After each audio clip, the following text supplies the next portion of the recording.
go out of state of Ihram. Okay.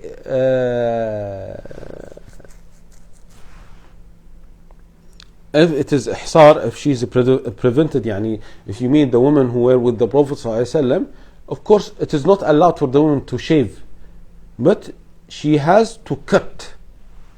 Okay, يعني slaughtering the sheep the same, but for the head it is not allowed for the woman to shave, but she has to cut. يعني she makes her hair like bundles, okay, 3, 4, and at the end she cuts قدر الأنملة.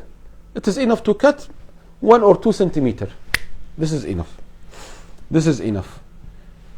طيب. And in the Hajj it is different.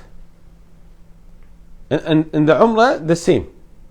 After she finishes the Tawaf, Sa'i, she cuts from the hair, not only from one side, from all the sides. She should make the hair like this. And she comes to the end and she cuts. And also from the other side. And also if there is a third side. Okay? So she gather all the hair in bundles. But for the Hajj it is different.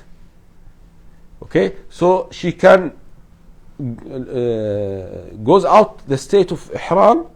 يعني there are different opinions. طيب, it's one of there is hadith that if you finish throwing the stones, then she can go outside the state of Ihram.